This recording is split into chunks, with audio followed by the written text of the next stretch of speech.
Hey, architecture firm owners and emerging leaders. Get ready for unparalleled insight into the development of a world-class architecture firm and a worldwide organization driving the digital transformation of the design and construction industry. With Build Smart, the podcast that's changing how our profession operates. We share the incredible stories behind innovation in the building industry with my friend and co-host, Patrick McLeamy, FAIA, former CEO of the international architecture firm, HOK. You know, Yamasaki's office or firm lasted during his lifetime. And when he passed away, I think that was the end of the Yamasaki office. Helmut did not want that. He wanted a firm that would live out and grow beyond the founders. In Season 1, discover the untold stories behind HOK's meteoric rise, from 150 employees in St. Louis to a powerhouse with over 1,900 staff members and 27 offices worldwide. You know, they weren't as polite as the Kojima people. That was just boom. And anytime you have a creditor, whether it's Kojima or the bank, that wants their money, unless you can raise money someplace else, you are out of business. Bankrupt. And hold on tight for Season 2, where Patrick takes us on a new adventure as chairman of Building Smart International, shaping the future of digital transformation in the design, construction, and operation of built assets. Ian Howell, Ken Harold, and I, Ken was my technical representative from HOK. The three of us took a tour of Europe of 5 cities in 5 days. Very busy time. Simply follow the link in the show notes to subscribe to Build Smart now and uncover lessons that will transform you and your architecture firm.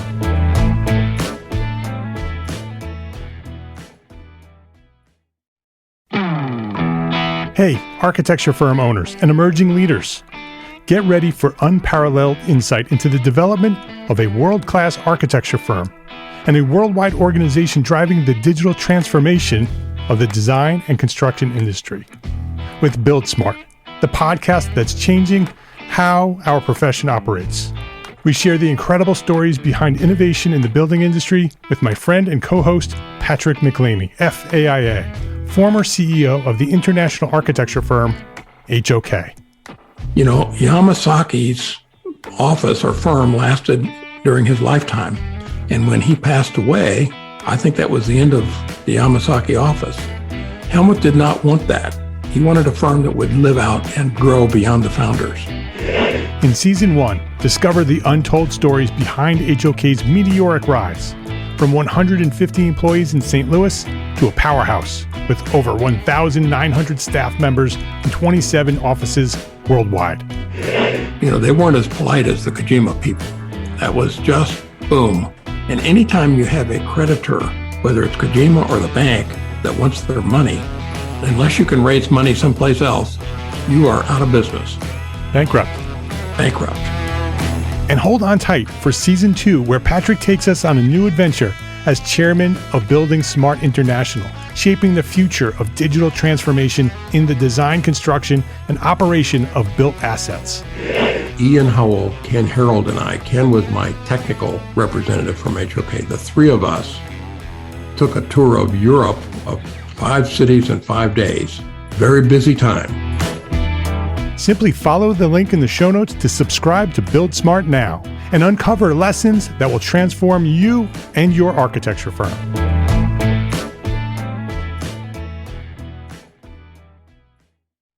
When you build a better business, you're building a better life as a small firm architect.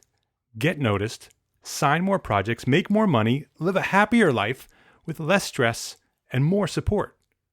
EntreArchitect Academy is opening for enrollment this September 2016. To learn more and to join our early bird mailing list, visit entrearchitect.com/academy. This is the best of EntreArchitect Podcast.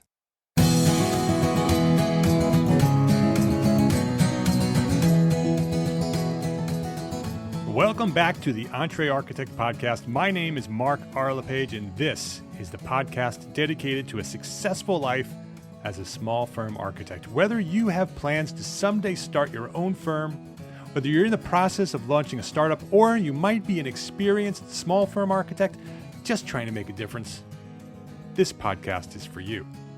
My goal is to inspire you to build a better business so that you may pursue your purpose with passion and live the life of your dreams. Welcome to August 2016. This month at EntreArchitect, we are focusing on the category of personal development. And in honor of developing myself personally, I'm spending this month away from the podcast and working on me. And you know me. I'll probably also be working behind the scenes, taking things here at EntreArchitect to the next level for you. So this month, I encourage you to take this month to be self-centered, centered on yourself. Dedicate some time to building a better you and enjoy the best of EntreArchitect Podcast. This episode of the EntreArchitect Podcast is sponsored by FreshBooks, the easiest way to send invoices, manage expenses, and track your time. Learn more at freshbooks.com/architect. When Anne-Marie and I launched our residential architecture studio in 1999, we made a very important decision about the name of our firm. We wanted to be sure that our name was unique and would clearly separate our studio from the many other residential architects in the region. We wanted a name that would be easy to remember, would endure, and would outlive the firm's founders when the next generation might take the lead. We wanted a name that would not burden us as principals, forcing us to be the only people prospects would want to meet when developing new business or interacting with our clients. If our names were on the door, would we be the only people qualified to represent the firm? We wanted a name on which we could build a brand.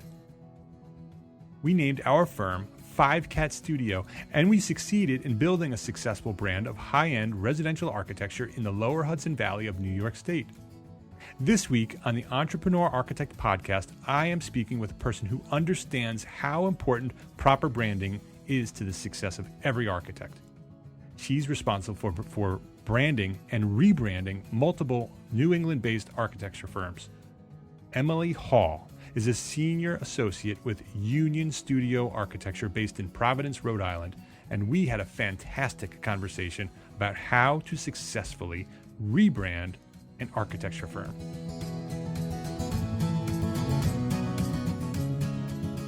Support for everything we do here at Entrepreneur Architect is provided by our platform sponsor, FreshBooks, the easiest way to send invoices, manage expenses, and track your time.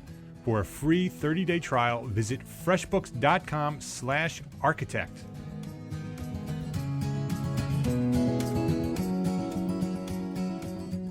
Emily Hall, welcome to the Entrepreneur Architect Podcast. Thank you. Thanks for having me. Thank you for taking the time to join me. I appreciate it.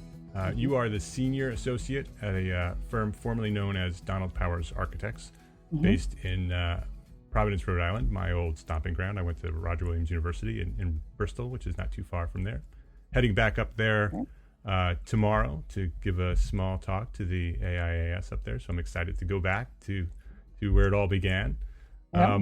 But in 2011, with your guidance, Donald Powers Architects successfully rebranded as Union Studio Architecture and Community Design. And that certainly, I'm sure we'll talk about it, but is no small feat to take an established firm with a principal's name on it and rebrand it successfully so it works. And I'd love to discuss that. But before we get into that, I want to know a little bit more about you. I'd like to understand where you came from and where did you start. So if you could sort of give us your origin story, what's your path to where you are today? Sure. Well, like a lot of people who are in architectural marketing, I never went out with this in mind as an end career goal. I think a lot of people find themselves in the field of architectural marketing through a lot of different paths and channels. Personally, I have an undergrad experience in art history and studio art that took me to New York City after that for 5 years to work in the art gallery world. And I wound up talking a lot about art for 5 years and then wanted to do some more design work. So went back to school at Rhode Island School of Design, where I got a master's degree in industrial design. And then I got pulled into the architectural world because I wanted to to do a simple job so I could have my own my time to do my own studio work and industrial design. So I got a job for a small architecture firm as a receptionist. And then I'm sorry. That's okay. And then that's my rabbit actually causing some damage over there. Well, you might hear my dogs barking in the background. So I apologize. we roll really casually around here, so no worries. Yeah. So then I was a receptionist at a small architecture firm, and gradually just took on more and more responsibility. And over the course of 9 years at that firm, which was Durkee, Brown, Viveiros, and Werenfels Architects, also in Providence, I got a window into absolutely every job in the firm that was not being an actual architect. So office management, doing the billing, accounts payable, receivables. Then I got into marketing from the business side, and then was able to educate myself in marketing through SMPS, the Society of Marketing Professional Services. It's a great organization, really taught me a lot about the nuance of marketing for architecture firms. Worked with them through a rebrand, or at least a change of logo and website. And then was asked to join Union Studio, or Donald Powers Architects at the time. And I've been there for 4 years. And then recently, last May, I got my my MBA from the University of Rhode Island, which I was doing at night for the past 3 years. Congratulations. Thank you. That That's was a big deal. Yeah, well, there was a lot of math involved, and I didn't have much of that in my recent professional past. But I'm glad I did it. I really, I needed it to round out my, my knowledge about marketing and business. It was kind of that final piece in that puzzle, because I'd been doing a lot of that over the years. I've always been somewhere between business and design, and operated within that margin, very left brain, right brain. So that's how I wound up where I am today. Yeah, it sounds like you are the every architect's dream. Oh, I don't know about that. I think I'm their worst nightmare sometimes. Maybe some would consider that. But from my point of view, every architect needs to run their firm like a business, and many of them either don't know how to or don't want to. And to have somebody on board like you would be so great to be able to handle the business end of things, and let architects be architects. I've been fortunate to work for two firms that had a very strong business sense, and I know it would be much more of a challenge to work with principals who didn't have that knowledge. So I've been very lucky that my opinion has been respected and considered, and I'm lucky that there hasn't been much ego involved on the principal side in any firm that I've worked with so far. They've been very willing to change when they needed to change. Yeah, I mean, Donald Powers Architects was a pretty established brand itself before you rebranded. So to have a firm that understood how to get to that point was unique in itself. Absolutely. Donald did a great job from the very beginning at building a national client base through thought leadership and membership in the Congress for the New Urbanism, which is an excellent organization. It's very much aligned with our mission. And he was able to join that and earn a lot of national clients that way. So sometimes it's easier, I think, especially a small firm in a small state like Rhode Island, to have that national credibility, to be an expert in a way, essentially. And that's he did a great job of building that. And he also did I commend him for knowing, and his partner, Douglas Caulfield, knowing that at the time, at about the point that they reached 10 years, that it was time to make a change, and that looking into the future of the business, 10, 20 years later, it didn't need to be Donald Powers Architects anymore, that wasn't a clear alignment with where the firm was going. So let's talk about that. Talk about a little bit about, first of all, what does your firm do, so everybody kind of understands the type of firm, the size of the firm, and that kind of thing, and then talk about what was the trigger to change. Sure. So we're about 20 people, which, believe it or not, is a mid-sized firm in the state of Rhode Island. I think our largest firm is about 30 people in the state, and we do architecture and community design. So where we're different is we look at architecture in the context of planning and master planning and really the 3D experience of spaces. So it's a combination of that. It's the connective tissue that brings a site together with a building, and everything is in context and response to each other. So makes for a pedestrian experience that's very friendly and walkable. So we do a lot of housing. We do prototype housing and private residences, multifamily, and affordable housing. We also do academic work, adaptive reuse, mostly full spectrum architecture. Yep. And it's national everywhere. Yep. Pretty much served Yep. everywhere. Yeah, and we're a boutique firm that works nationally. We've been lucky enough to have a few projects in the Seattle area. We have one in California now. We had one in Texas, Virginia, New York State, Oklahoma. We got a project in Oklahoma last year. And Canada. We had our first project in Canada last year. So yeah, we do work, I guess you could say, internationally. Yeah, and are you growing? Yes, we are. Yeah, we just hired somebody. We started last week, and we are looking to grow. And that's part of, I think, most rebrands. That is the impetus, is an idea for around growth. So what was the trigger? What was the reason for the rebrand? Well, 10 years old, looking to the future, and I think Donald and his partner Douglas knew that just having one name on the sign didn't really reflect what we were about as a firm that was very much about collaboration, layering of efforts, community, the intersection of community and design. So Union Studio, and we're also located on Union Street, so that was an easy suggestion of a name, but it also means so much. Yeah, and it means so much more than that, because it's really the intersection of so many things, and that's exactly how we view, with our broad holistic perspective on architecture and the built environment, that's how we view it. So I think it was more of hitting that 10-year point and saying where are we going to be, and how are we going to grow in 10 or 20 years, and that really does reflect more about who we are as a culture, and where the next generation of leadership is going to come in. We didn't want to just add more names on.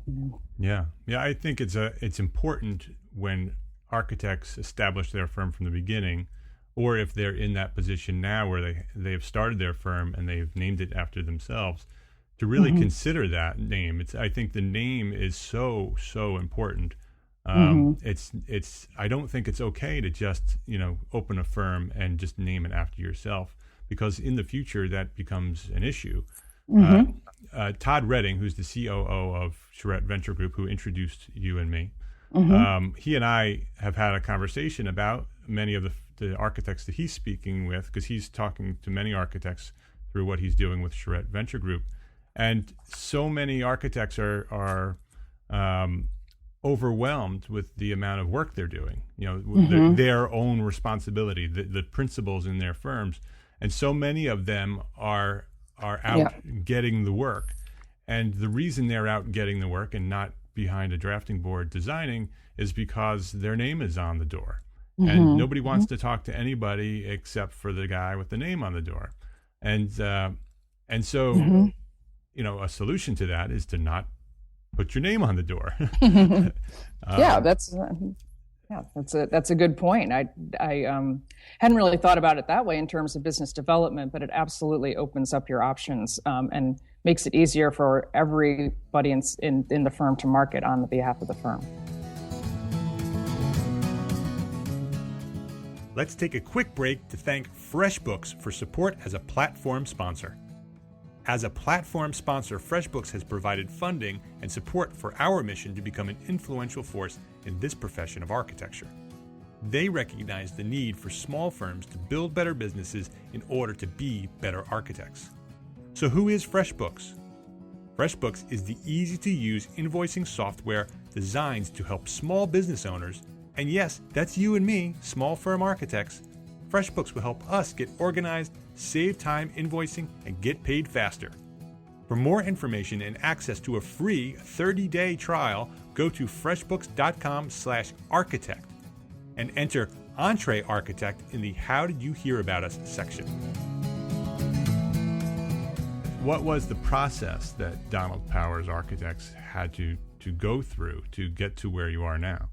Okay. Well, they had decided on the name by, about 90%, they decided on Union Studio as the name at the point that they had brought me in to help with the rebrand. So I came in with that advantage that the name was chosen, but we really were starting from scratch. And we set our calendar and our time frame and knew we wanted to launch within a year, which is actually a pretty aggressive schedule, believe it or not. It sounds like a lot of time, but there's a lot to be done.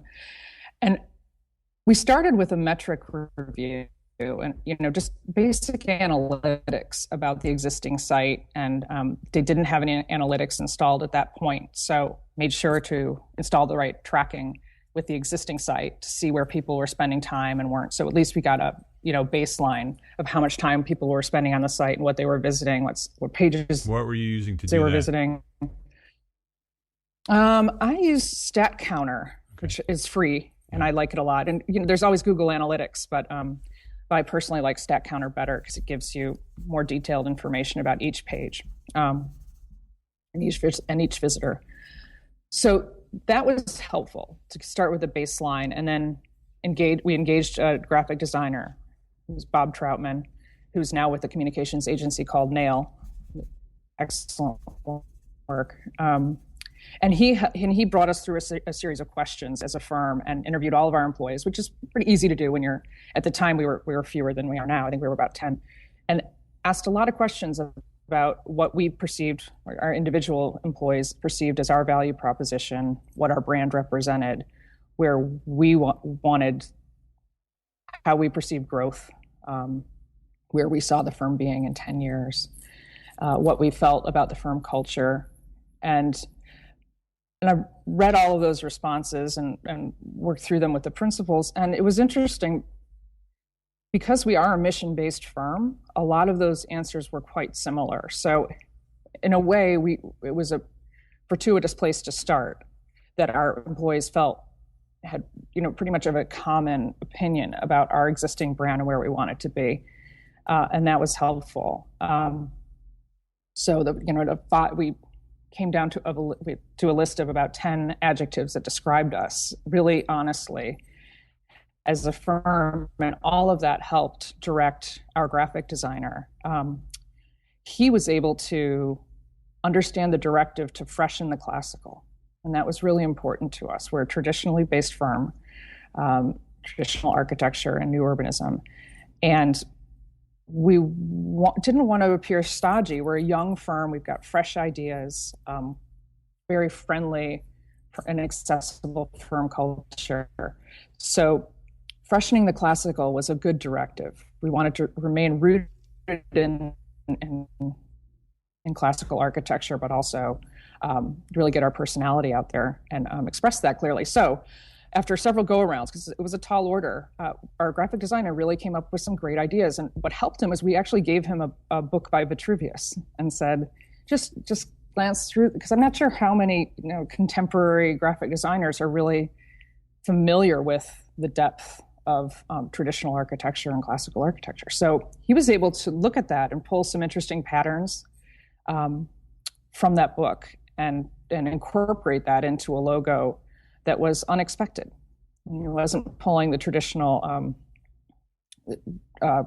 symbols of classical architecture. He was really taking something that was pretty nuanced, and we recognize that and really appreciate that. And we felt and he created a logo system out of that with lines so the logo didn't have to stand alone to always represent us. There was still a lot of lines on the letterhead and the website that could be used separate from the logo. It was a good effort. And then meanwhile, we were also doing the website at the same time. And we worked with a web designer out in London, and then he was excellent at that. So, yeah, the website is beautiful. We spoke. I was talking a little bit before we started recording. I think the website alone is probably one of the most successful branded websites for an architect that I've seen. I would highly recommend everybody to go look at it. It's unionstudioarc.com.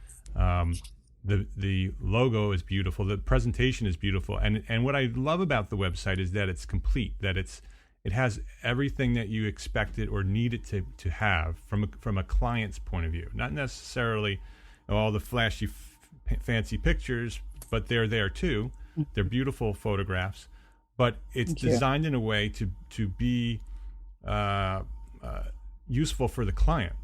It's there to tell your story. It has a fantastic video attached to it that tells your story from a video. An intern did that, by the way. Excellent. And it's an excellent video. And I think that alone sells your studio, because it tells not only the story of your studio, but it talks about the people and a lot of their personal stories and how and why Donald started the firm and where it is today. It's very, very well done. So the overall brand is there. You go to unionstudioarc.com and the brand screams at you in a very successful way.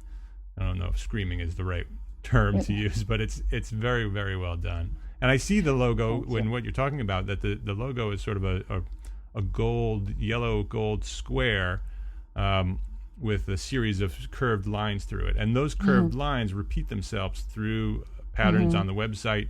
I would assume that's probably also on letterhead and presentations and all of that. So what you did, from what you described, is that you started by analyzing the current brand, because clearly there was a strong brand with Donald Powers Architects, and so you had to analyze what that brand was in order to go to the next level of sort of rebranding it and taking what you are and taking it to where you want it to be. And yes, and I think it's really important not to make assumptions at that stage of the process and to really ask third-party opinions about the brand. I had the advantage of coming in from a competing architecture firm, so I really had my own idea of what that brand looked like from the outside, and then that was very valuable in coming in and saying, well, this is what people think of this brand, and I knew that because I didn't, I just didn't. Being in the industry and talking to people and knowing what Donald Powers Architects represented, I had a very strong idea of what kind of the word on the street was about the firm and the brand. So I think it's important to get that third-party perspective and to really deep dive with all of your employees and make sure that it stays somewhat out of the hands of the principals in terms of just the base objective analytics, because you really need that information to work with, because you can make a lot of assumptions about what people think of you and your brand that aren't accurate, because they're what you wanted to project and thought you were projecting for years, and maybe they weren't. It wasn't entirely accurate. I think there's often that disjoint with people, what the people think their brand is versus what it really is, right? Or how it's really perceived. Or what it should be. I think that so many architects fall into the trap of marketing to other architects, that they want to create a beautiful presentation on your website and the brand and the logo that is going to be appealing to them and their friends and to their peers, and they forget that the whole point of the website and the marketing is to appeal to your target market, which may be completely different than what your friends, the architects, think. We had just 2 episodes ago, we had Nicholas Renard on from Cody Renard Architecture and Dig Architecture, and he has a marketing firm working for him, and that is one thing he said, is that when they first started, they do all his social media work. When they first started, he hated what they were doing because it wouldn't be what he would do. And then he realized very quickly that it was not supposed to be appealing to him. It was supposed to be appealing to the people who were hiring him. And he's very, very happy with what he's done. That's why I think it's important to write a very clear brief about what you expect the brand to do, what you want it to do, so that you can lay out the right questions to ask yourself all the way through the process and say, is it achieving X, Y, and Z? At the beginning of this process, we needed it to achieve X, Y, and Z. And then all the way through, you can weigh the answers, with the questions and say, okay, is it doing it? Is it doing it? So it just takes a little bit of the personal attachment to the brand out of it when you're able to really quantify an analysis and say, is it doing it? Well, it is actually. Yeah. Describe what a brief is. Where you outline what your goals are for the project, a little bit of background, maybe what your metrics for success would be. Where you want to be and how you would know that you had achieved that. That's what we did with our process. Is what would success look like with this brand, and. I think we actually managed to achieve more than what we thought. And certainly with the website, in terms of traffic, we really quadrupled a lot of numbers when we made some key changes, and they were subtle changes, but in terms of content. But I think one of the things that I took away is how much people want to know about the personalities in the firm. People really want to be able to connect with not only the principals, but the other staff members. And I think that's a very clear way to show your firm culture and personality. Yeah, and the values of the firm. Absolutely. A lot of firms just list the two principals and say, and staff, and you have no idea how big the firm is. You have no idea who the people are that are really working hard to make the projects happen. And if you're a firm that values your employees and their talents as one of your greatest assets, I would think you would show that and showcase that proudly. Yeah, and that's part of your brand. I mean, we talked about the website and the logo and the story, but could you sort of, let's go back to the beginning. What would be your definition of brand, and what are all the pieces that make up a brand? Well, a brand is a promise, and I think that is the widely accepted definition of a brand. It's a promise you're making to an audience. It's not just the logo, it's not just the look or the color. It's the overall experience that you're saying, if you engage with our company, you are going to have this experience. And for us, we wanted it to be an optimistic brand, but also rooted in the traditional, as I said. So, it's all the things that you see up front. So that would be the logo and the letterhead and the website and social media presence, but it's also the tone of voice with which you talk about the firm. And that's where social media becomes so important too, is having somebody who clearly understands the tone of voice and the way that the firm engages with visitors or public in general. And that's critical, and that should carry through in all the writing. Think about proposal writing, and that's part of the brand as well. And when you're using boilerplate that's 5 years old that maybe wasn't reconfigured to match your brand, that's a problem. Yeah, make sure that everything's aligned. Yeah, if everything is visually saying one thing and the words coming out of your mouth or your written presentations is telling a completely different story, then you have a misalignment of brand. Absolutely. And even the words you say, the greetings on a telephone, when you answer the telephone, and the processes that you go through to create the architecture is even part of the brand. Absolutely. And the experience when somebody walks in the front office, is there a bunch of junk on the table that you don't even know because you walk by it so many, every day you walk by the same pile of junk, so you don't think anything of it. And then, so part of my job is often walking around and saying, wait, we have a meeting, we've got to clean up the conference room. It becomes a brand issue, a marketing issue for sure.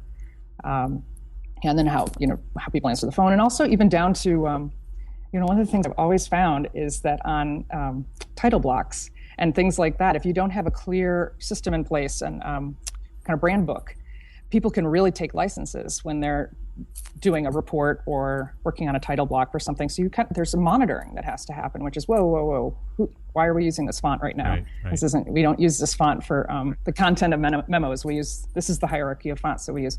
And it's not to be, overly aggressive about defending the brand. It's more that we have to project that we're all on the same page, because certainly with Union Studio, we're a tight studio and we are all working towards the same goal and mission. So to have things coming out of the firm that are misaligned, it certainly doesn't support our brand. Yeah. So do you have an operations manual and guidelines and all of that to keep things consistent? We do, and every once in a while we have to revisit that. And We certainly have a welcome package for new hires that talks a lot about the firm history and what we do and how to communicate what we do if you're asked. Just, a little cheat sheet. And part of that is also the brand identity package. This is how you use, this is, what fonts to use and what colors and where to find the things on the network. And we're always perfecting that, because I know that not everybody is as concerned about it as a brand manager would be. Yeah, they've got other work to do. So right. Well, I think that you've very successfully rebranded Donald Powers Architects to Union Studio. Like I said before, I certainly encourage everybody to go to the website and take a look at it, because I think it's a very good model to look at when you're branding or rebranding your own firm. Certainly don't copy it, but look at the lessons that are being taught there. Thanks, Mark. I also want to interject, because I need to give a shout out to our web designer, Chris McRobbie out of London. He's a freelancer and he does amazing work. And I realized I hadn't mentioned him beforehand. We're talking so much about the site. I need to say that. So sorry to interrupt. Yeah, and I'll have references to all the people and the resources that you described as well on the show notes. So I'll find him on the web and put a link to him, because he did a really nice job. Yeah, he did. Is there anything else that you think that small firm architects can learn from what you did with Union Studio?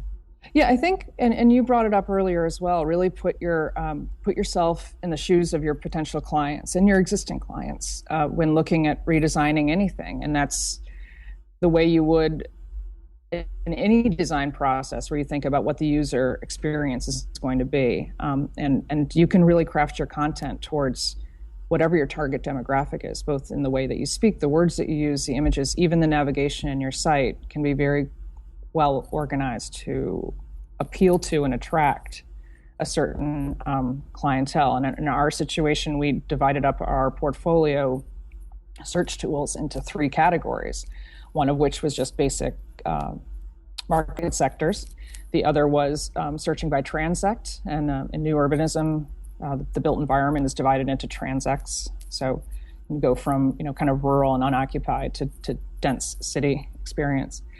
And then we also sort by geography. So you could look at a map and say, have they done any projects near us? So we were able to kind of bolster the thought leadership experience with the transect search mechanism, but also the geography, which is that somebody might be thinking, oh, well, I don't know, I'm in Seattle, why would I call a Providence firm? But then they could see that we've done other work out there. Yeah, that's probably very important when you want to be doing work elsewhere outside of your region, to show that you have been out there. Yeah, and we added a PDF, a downloadable PDF, which is about how we work at a distance, which is linked to that page. So if your obvious question would be, well, how do they do it? How would they do CA on my project from across the country? And then they can download that so that they can bring that if they're just a decision maker and need to talk to their board, or if they're somebody that was just kind of looking at us and needed to bring that to the principal of their firm. It's good to just have that cheat sheet available. Yeah, I'm going to go take a look at that myself. If listeners wanted to reach out to you, what's the best way for them to either say thank you for being here today, to share what you know, or if they had any questions, what's the best way to contact you? Well, my email, emily@unionstudioarch.com, Twitter @unionstudioarch, always looking for new followers, and we have a LinkedIn page as well. If you go to our website, you can find links to all of those things. My email is up on the website in our people section. You'll see me. And I'm happy to answer any questions that people have. And, I look forward to talking to other people who are dealing with the same challenges that we did. But it's fun. And a lot of people are doing great work, but just need to figure out how to communicate it better. Yeah, I agree. Emily, thank you very much for being with me today on the Entrepreneur Architect Podcast. Thanks, Mark. Hey, thanks for listening to this Best of EntreArchitect Podcast episode. This is one of my favorite shows, and I hope you enjoyed hearing it again. And if it's your first time, welcome to the EntreArchitect Podcast. And remember that EntreArchitect Academy is opening its doors in September 2016. That's just a few weeks away. If you're interested in joining over 100 of your fellow entrepreneur architects for live training, digital courses, business documents, and a thriving private community of small groups meeting weekly on video conference and daily in our member forum, head on over to entrearchitect.com/academy and sign up for our early bird mailing list. We'll keep you updated on our progress, and we may even give you some inside information on how to join early at a special early bird price. So go sign up right now at entrearchitect.com/academy. My name is Mark R. LePage, and I am an entrepreneur architect, and I encourage you to go build a better business so you can be a better architect. Love, learn, and share what you know. Thanks for listening, and have a great week.